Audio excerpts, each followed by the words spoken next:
berjalan dengan lancar dan menjadi lebih meriah.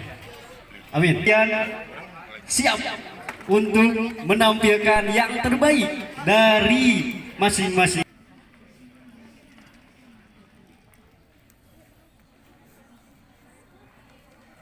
Ya, dan kali ini kita ada juri di sini. Yang pertama yaitu Ibu Ais, yang kedua Ibu Rina. Ini adalah juri yang akan menilai dari penampilan kalian nantinya.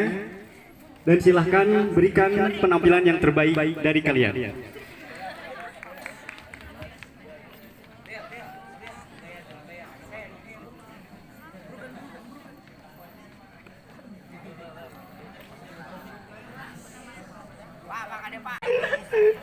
Isrohli sodri wa yassirli amri wahlul uqdatam min lisani yafqahu qawli. Rabbi isrohli sodri wa yassirli amri wahlul uqdatam min lisani yafqahu qawli. Rabbi isrohli sodri wa yassirli amri wahlul uqdatam min lisani yafqahu qawli. Marilah kita panjatkan puji syukur kehadirat Allah Subhanahu wa taala, karena berkat rahmat hidayah serta inayahnya kita bisa berkumpul di alam yakni habibana karim wa nabiyana karim, Nabi besar Muhammad sallallahu alaihi wasallam.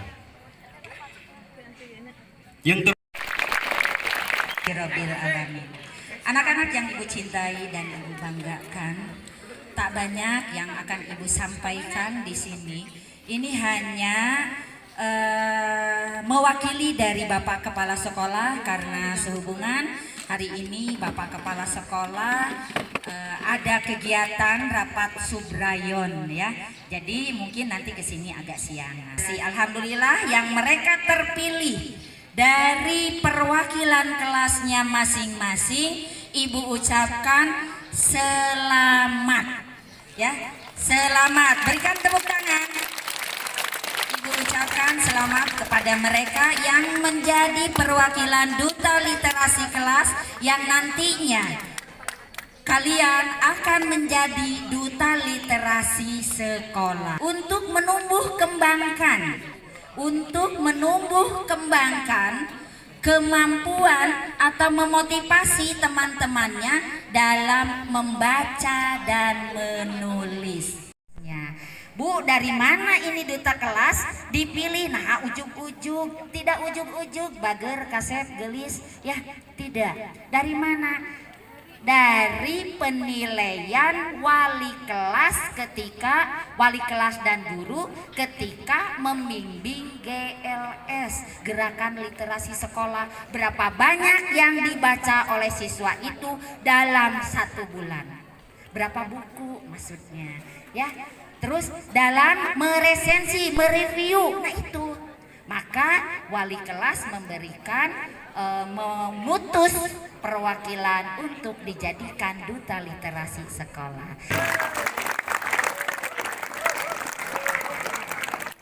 baik, untuk peserta yang pertama, ini dari kelas 8B, yaitu Samira. Boleh naik ke atas panggung. Tepuk tangan untuk Samira dari kelas perwakilan dari kelas 8B.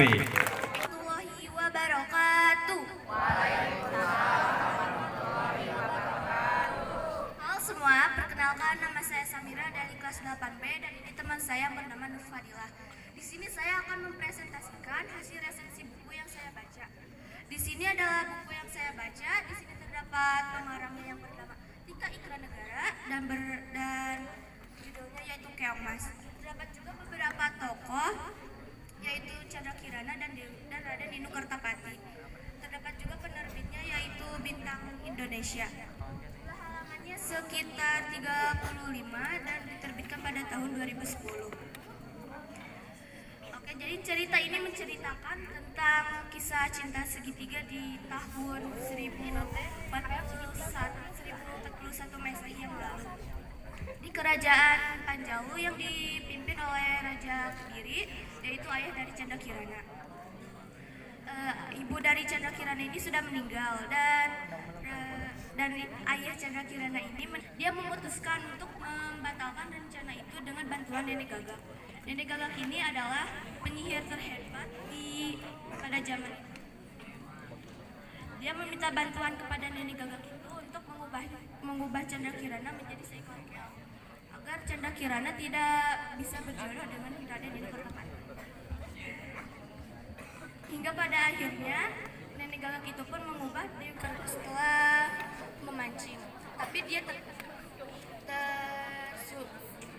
terarahkan dengan suatu cahaya yang berkilap, yaitu dari seekor keong emas, dan dia menghampirinya lalu mengambil keong itu untuk dipelihara.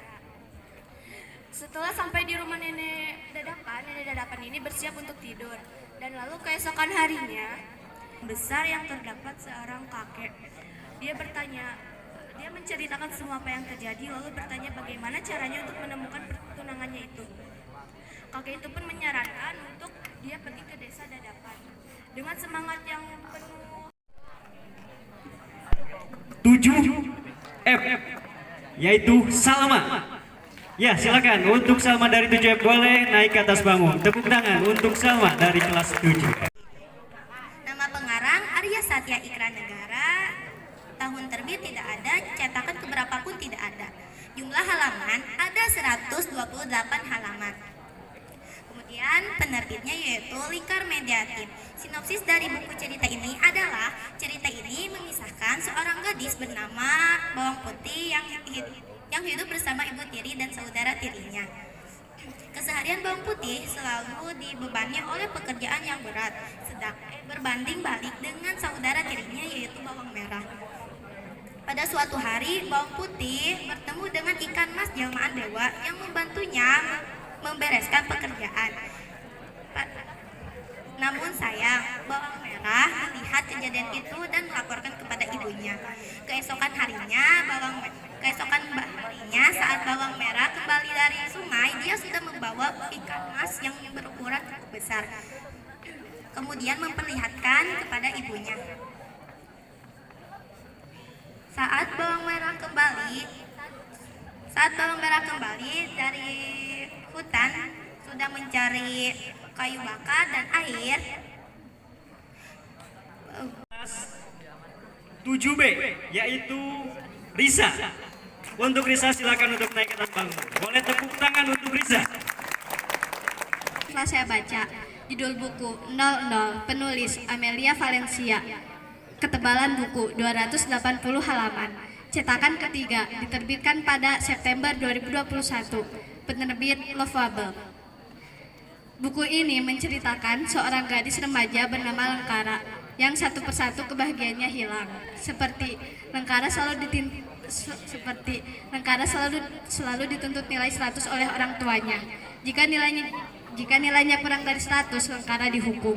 Lengkara juga selalu dibanding-bandingkan oleh adik tirinya, yaitu Nilam. Lengkara juga selalu dibully dan difitnah oleh orang tuanya. Dan Lengkara juga selalu difitnah dan dibully oleh teman-temannya karena perlakuan adik tirinya itu, yaitu Nilam. Tetapi dengan semua masalah yang Lengkara hadapi, Lengkara hanya pasrah dan bersabar. Kelebihan dari buku ini adalah cover buku yang menarik dan cerita yang menyentuh hati. Kekurangan dari buku yaitu nomor urut 4, yaitu perwakilan dari kelas 8C, yaitu Keisha. Untuk Keisha, untuk silakan naik ke atas. Apa kabar semuanya? Baik, di sini saya akan meresensi atau mereview buku yang telah saya baca yang berjudul I Want to Eat Your Pancreas. Judulnya unik gak sih? Judul ini artinya aku ingin memakan pankreasmu. Memang terlihat seram, namun di buku ini sampulnya sangat menarik. Buku ini hasil karangan dari Sumino Yoru.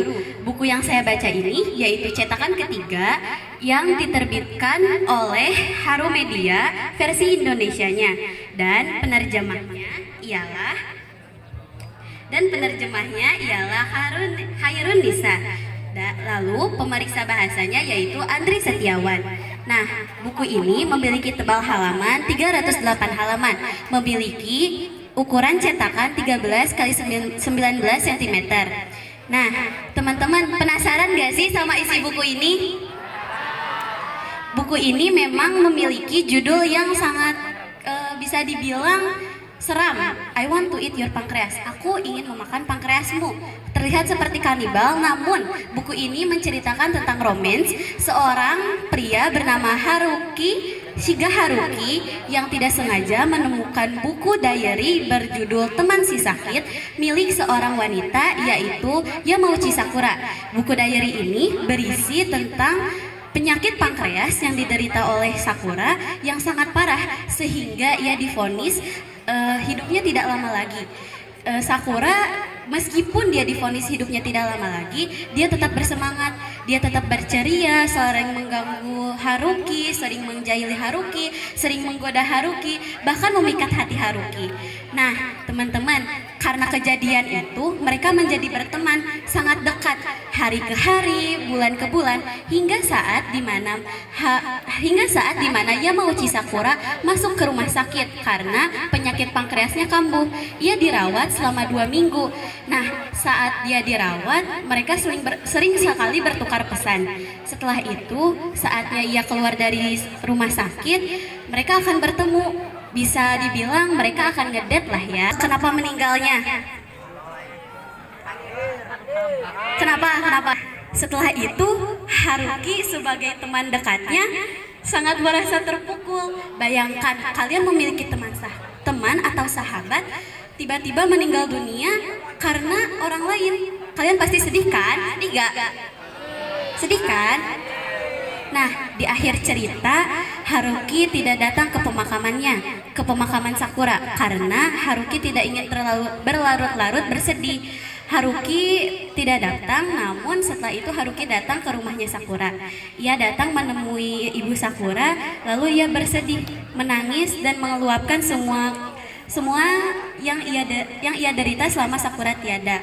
Setelah itu Haruki teringat dengan pesan Sakura bahwa Haruki, kamu itu harus tetap hidup ya. Kamu itu walaupun tidak memiliki teman dan bisa dibilang kamu antisosial, setelah tidak ada aku, tetaplah hidup. Aku mohon, kata Sakura seperti itu. Karena ucapan Sakura, Haruki pun menjadi bersemangat. Ia berteman dengan sahabat Sakura, yaitu Kyoko. Kyoko ini asalnya memang tidak menyukai Haruki karena Haruki menyembunyikan rahasia Sakura. Ya, kelebihan dari buku ini memiliki sampul yang unik, benar tidak? Sampul ini memiliki sampul yang cerah, ada bunga sakuranya dan juga memiliki judul yang unik, I want to eat your pancreas. Lalu menurut saya kelebihan lainnya memiliki alur yang pembaca tuh dia dibawa ke atas langit gitu. Pembaca tuh dibawa agar kita mengikuti romance-romansnya, walaupun pada akhirnya dijatuhkan ke inti bumi paling inti, yang dimana dijatuhkan itu Sakuranya meninggal. Nah, untuk kekurangannya menurut saya di buku I Want to Eat Your Pancreas ini memiliki banyak bahasa yang bermakna ganda. Yang bermakna ganda di sini yang membuat para pembaca harus membaca 2 atau 3 kali agar kita memahami apa sih yang dimaksud dari kata-kata Sakura. Contohnya gini, Sakura bilang kalau dia tidak apa-apa kalau dia mati. Padahal sebenarnya Sakura sangat khawatir jika hari kematiannya telah tiba. Oke, di sini juga menurut saya penilaian dari alurnya kekurangan dari alurnya itu terlalu bisa ditebak pada awalnya, walaupun di akhirnya kita tidak tahu begitu ya. Jadi kita kekurangannya kita terus-terusan dibuat bingung. Oke, sekian dari saya mengenai buku cerita I Want to Eat Your Pancreas. Ada yang mau baca buku ini gak? Ada yang mau baca gak? Nanti kok aku dipinjamin 1. Oke, sekian dari saya. Pantun jangan? Ampun. Ikan sempat? Jangan ya itu pantunnya mah. Burung irian, burung cendrawasih. Cukup sekian. Terima kasih. Wassalamualaikum warahmatullahi wabarakatuh. Atau perwakilan dari kelas 8G, yaitu nomor urut 5, yaitu Yonatan. Silakan untuk Yonatan untuk naik ke atas. Perkenalkan Perkenalkan, nama saya Yonatan Pratama, fiksi tentang buku cerita fiksi yang berjudul Tiga Putri Saudagar. Penerbit Rude Wijaya. Pengarang Rude Wijaya, penerbit Maples Bandung. Tahun penerbit 2015. Buku ini menceritakan tentang putri bungsu yang mencari ayahnya ke dalam hutan. Buku cepat.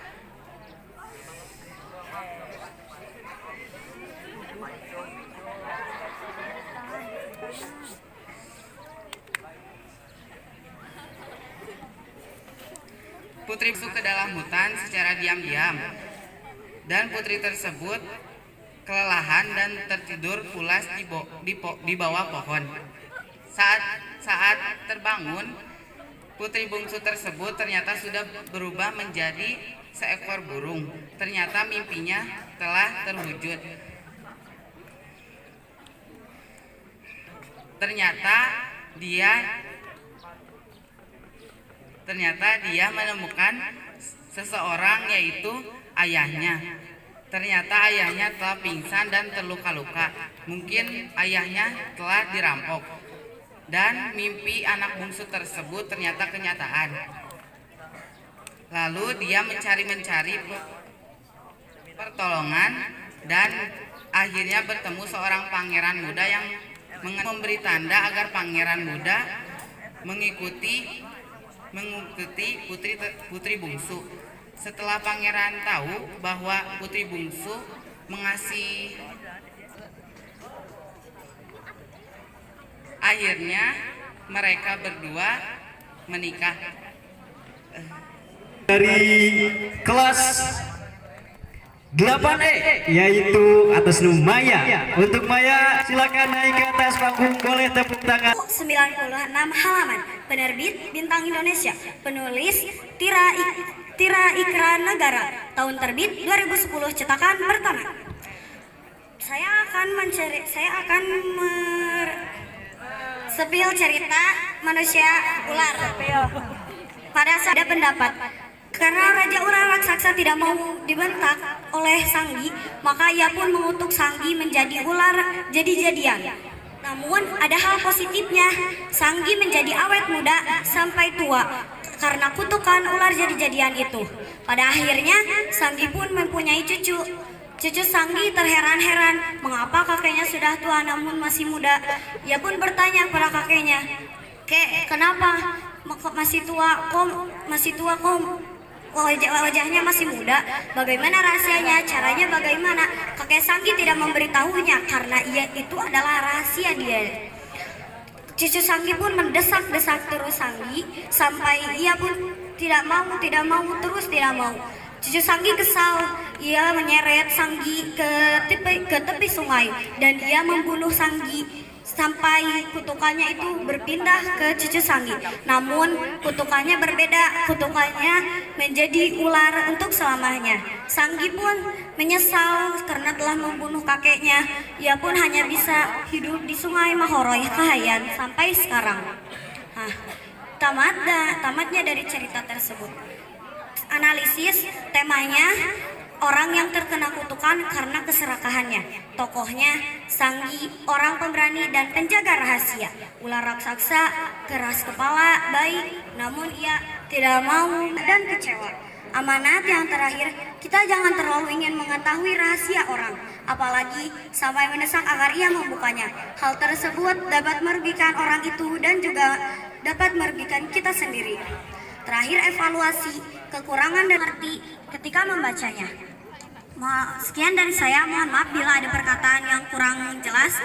Terima kasih. Wassalamualaikum warahmatullahi wabarakatuh.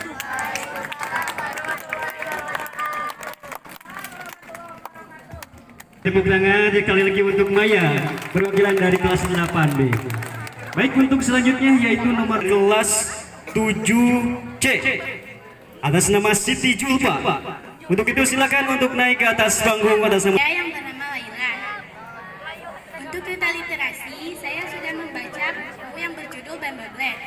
Buku ini merupakan hasil karya dari seorang yang bernama Aguri Igarashi. Buku ini didesainer oleh Masahiro Totsuka.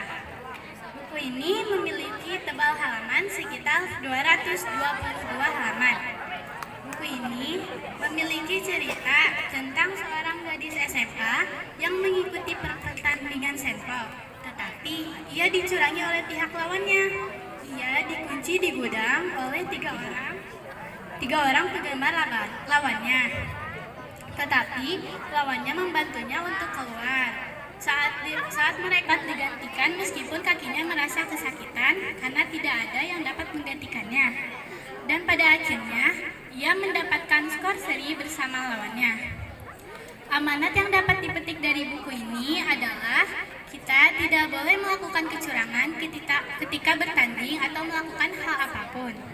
Dari resensi buku ini, saya dapat membuat fishbone, yaitu ini. Bagaimana? 3 orang penggemar kondisi Megura mengunci Tamaki di gudang sekolah tempatnya bertanding. Tetapi kondisi membantu Tamaki untuk keluar dari dalam gudang tersebut dan keduanya akan kembali. Kondisi sengaja menjatuhkan beberapa bola tenis sehingga Tamaki tidak sengaja menginjaknya. Kirino dan Pak Guru. Mengapa?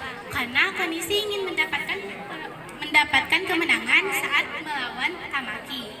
Terima kasih atas perhatian. Urut 8 yaitu perwakilan dari kelas 7A atas nama Ajeng. Silakan untuk Ajeng untuk Penerbitnya adalah Lingkar Media. Penulisnya Tika Ikra Negara. Tebal buku adalah 128 halaman.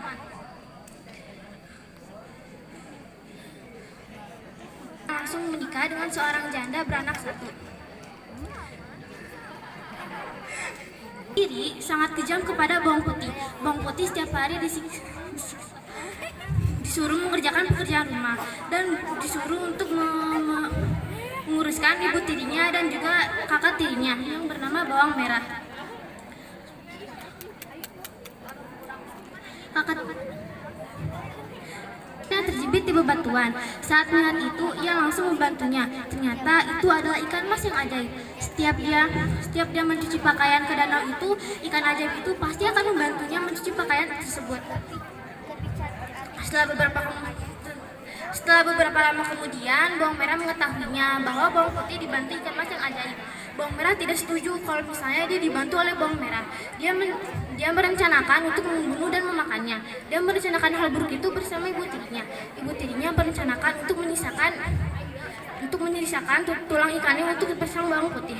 Bawang Putih saat melihat ikan kesayangannya telah dimakan oleh ibu tirinya, ia menangis dan langsung menguburnya di halaman rumah.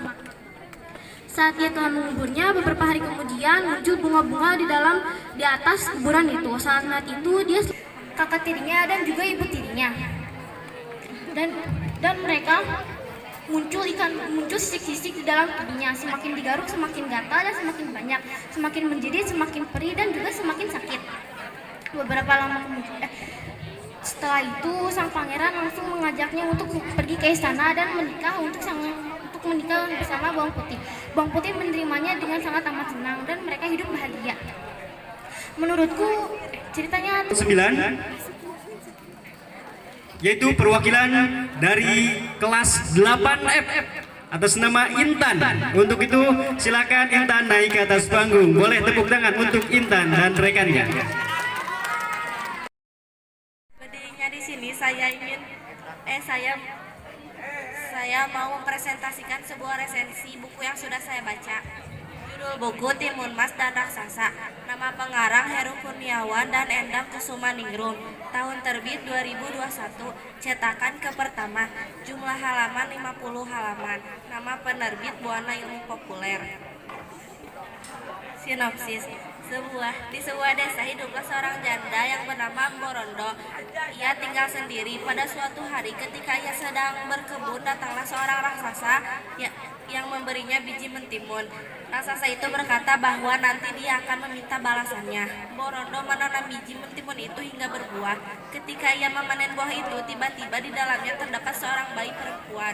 Borondo sangat senang dan memberi nama bayi itu Timun Mas. Ketika Timun Mas sudah berumur 16 tahun, datanglah raksasa itu meminta Timun Mas. Borondo sangat berusaha agar Timun Mas tidak diambil oleh raksasa.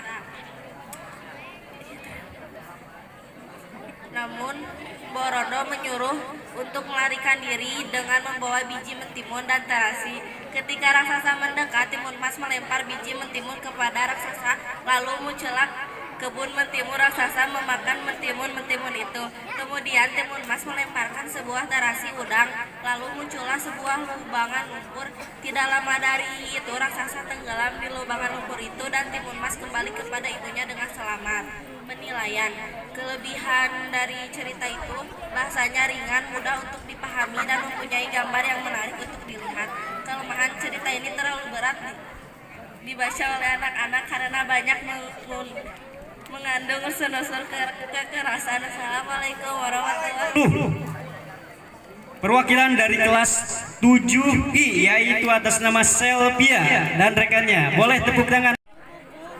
Saya akan mereview buku ini berjudul Alter Ego.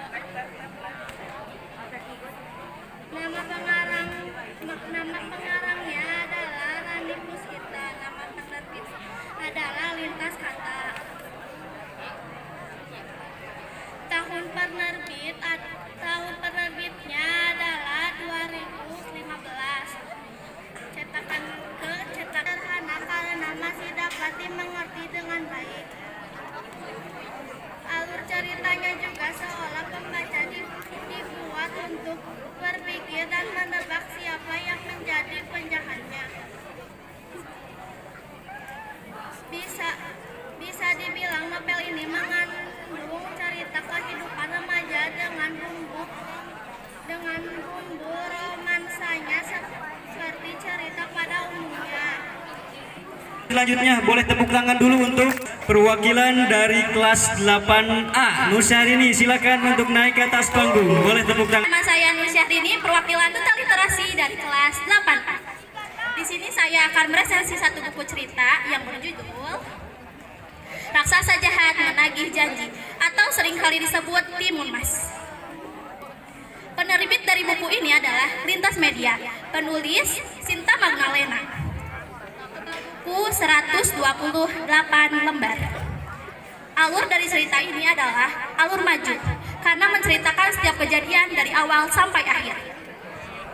Tokoh dari cerita ini adalah Borondo, Timun Mas, Raksasa, dan Pertapa. Alur latar cerita di rumah Borondo dan di hutan.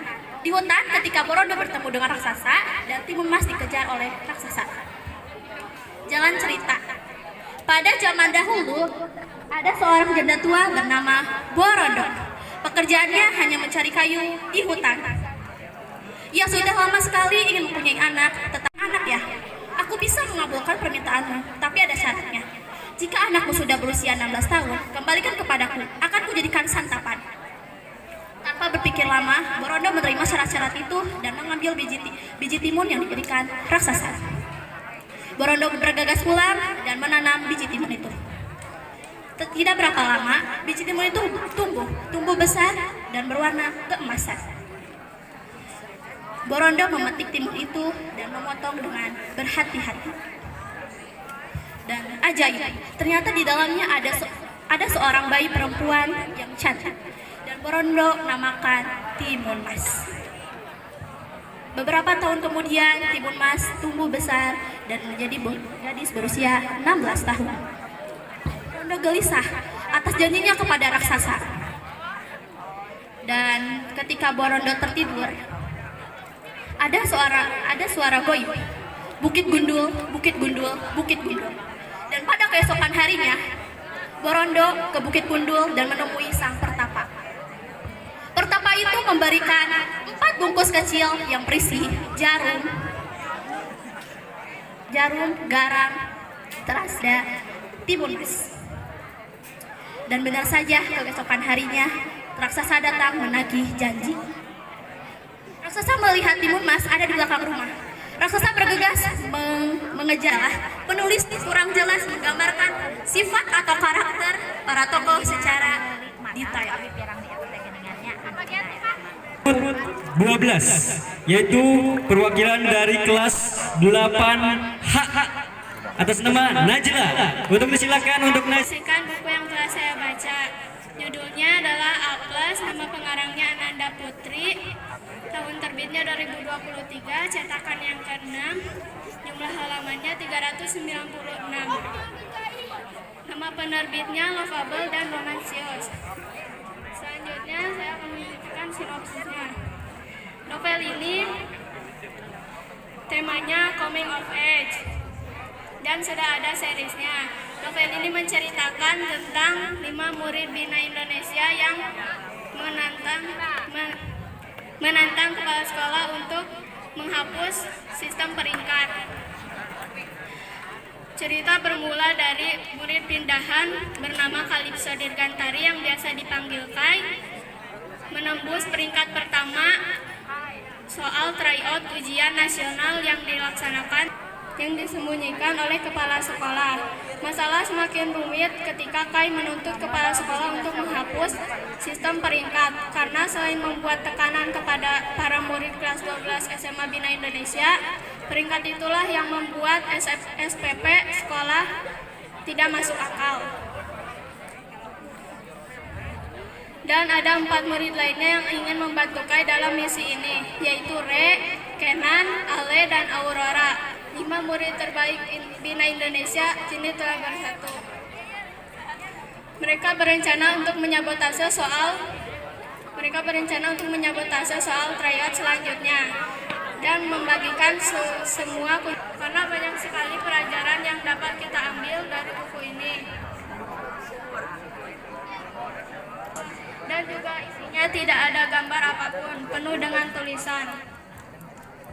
Kelebihannya, novel ini mudah dimengerti dan sangat jelas tulisannya. Tidak ada yang buram dan kualitasnya bagus. Yaitu perwakilan dari kelas 7E, yaitu Supia. Silakan untuk naik. Resensi buku mencakup 3 poin, yaitu identitas buku, sinopsis buku, dan penilaian buku. Identitas buku.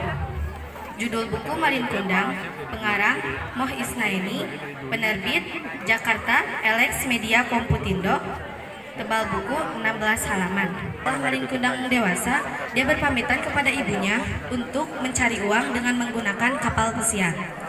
Sudah lama Malin Kundang tidak pulang, dan sekalinya pulang, dia sudah bersama istrinya. Dia sudah mempunyai istri dari kerajaan bangsawan.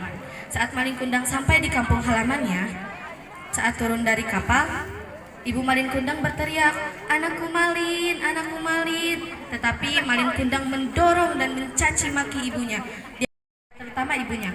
Kekurangan dari buku ini bagus, tetapi untuk cerita banyak versi Malin Kundang yang berbeda. Jadi bingung untuk saya memilih mana cerita yang akan dipilih. Kekurangannya juga tidak ada asal-usul dari istri Malin Kundang tersebut. Sekian dari saya, mohon maaf. 14, yaitu perwakilan dari kelas 7H atas nama Siti Syarah. Silakan untuk. Jelita tidak mau membantunya. Selain tidak mau membantu ibunya, Jelita juga punya sikap yang pemalas. Selain pemalas, ia juga punya sikap yang manja. Apapun yang ia mau harus dituruti. Pada suatu hari, Jelita meminta dibelikan baju oleh ibunya. Kemudian mereka berdua berjalan ke pasar yang sangat jauh. Jelita memakai baju yang sangat bagus, sedangkan ibunya memakai baju yang sangat lusuh dan membawa keranjang.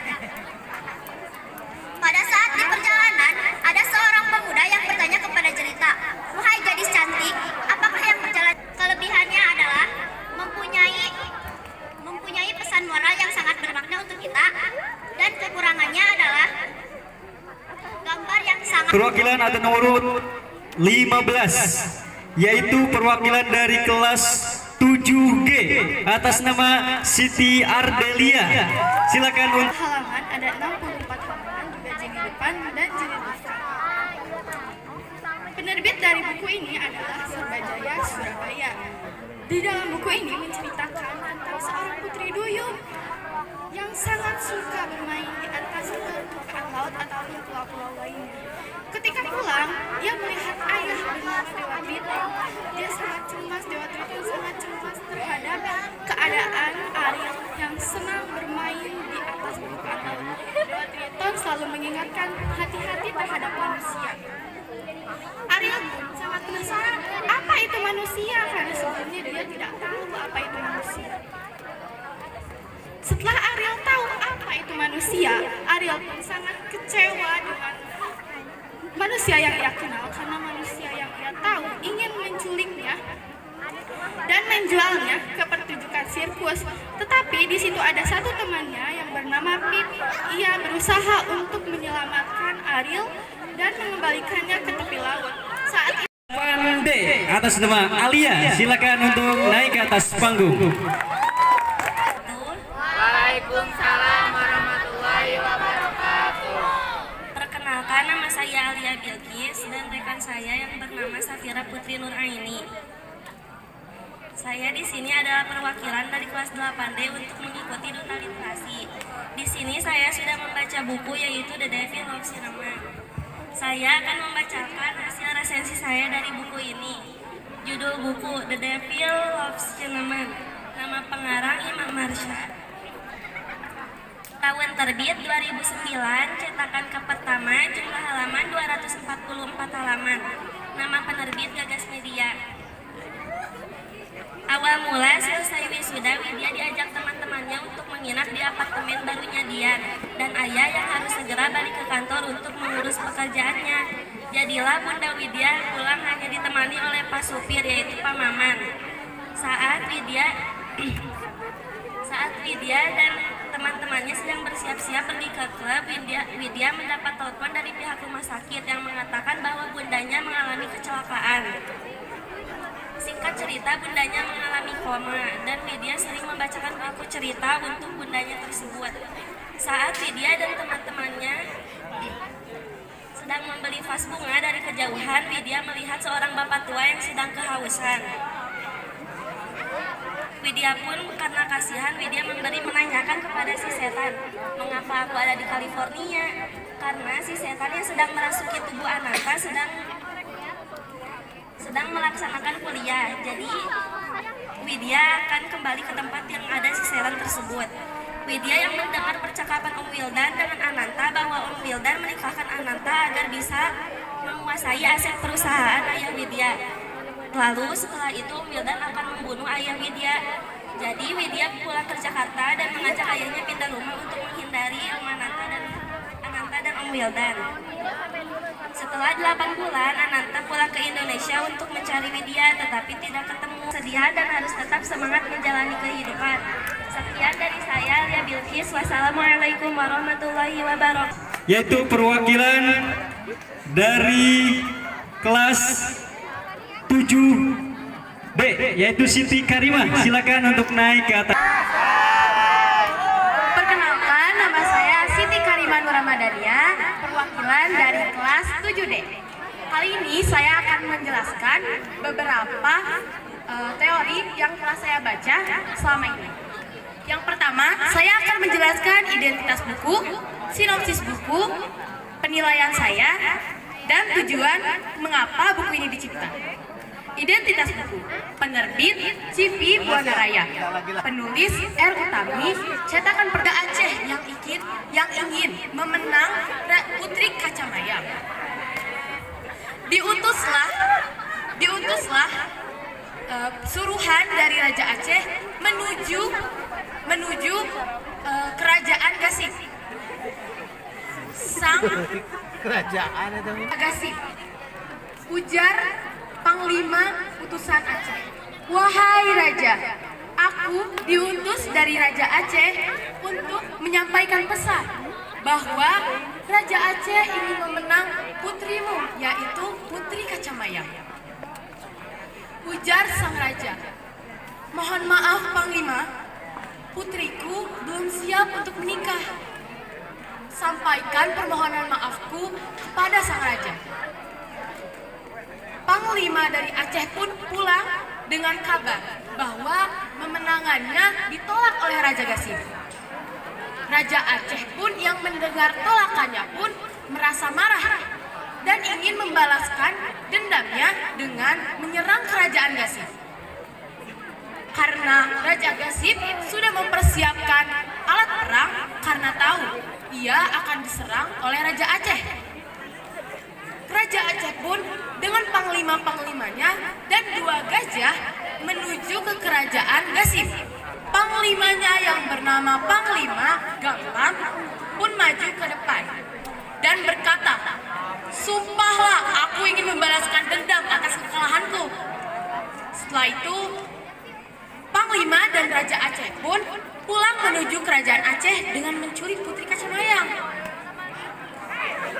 Setelah itu, Urut 18 yaitu perwakilan dari kelas 8I atas nama Ayu. Untuk itu silakan untuk naik ke atas panggung.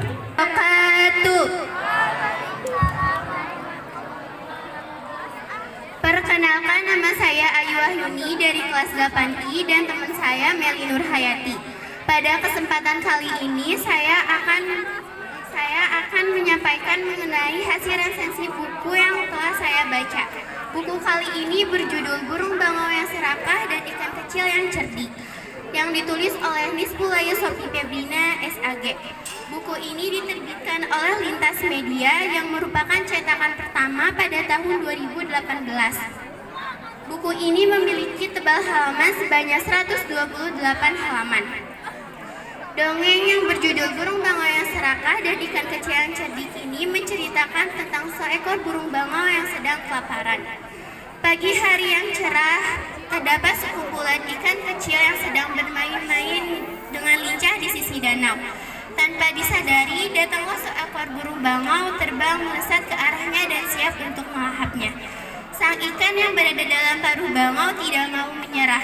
Dengan kecerdikannya, ia melakukan strategi untuk lolos dari paruhku gerutu si bangau. Kelebihan yang terdapat di dalam buku Burung Bangau yang Serakah dan Ikan Kecil yang Cerdik ini adalah bahasa yang mudah dipahami dengan menggunakan beberapa bahasa yang kurang dimengerti sehingga kemungkinan sulit dimengerti bagi sebagian orang. Sekian resensi yang bisa saya sampaikan. Perwakilan dari kelas 7J yang akan disampaikan oleh Mutiara. Silakan untuk Mutiara dan rekannya untuk naik ke atas. Yang bernama tadi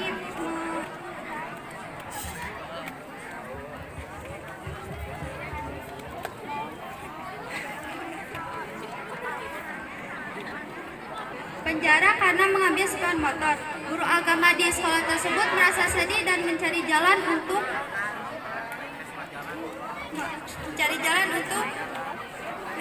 mendekati Tony secara emosional dengan cara melibatkan siswa yang bernama Roni. Ia mempunyai tingkah laku yang baik, sopan, tutur kata yang sopan. Mulai Roni, guru agama tersebut menitipkan misinya untuk merubah tingkah laku Tony dan anak buahnya. Berkat tutur kata tingkah laku baik dan kelembutan hati Roni mampu mempengaruhi Tony dan teman-temannya ke dalam jalan yang benar. Dilihat dari ceritanya, buku ini layak dijadikan sebagai bahan yang menarik cetakan. Kurang menarik karena cetakan tulis biasa. Kelebihan dari buku ini, bahasanya mudah dipahami, ceritanya tidak bertele-tele atau tidak terlalu panjang. Unsur estetiknya jelas, terdapat banyak pelajaran yang bisa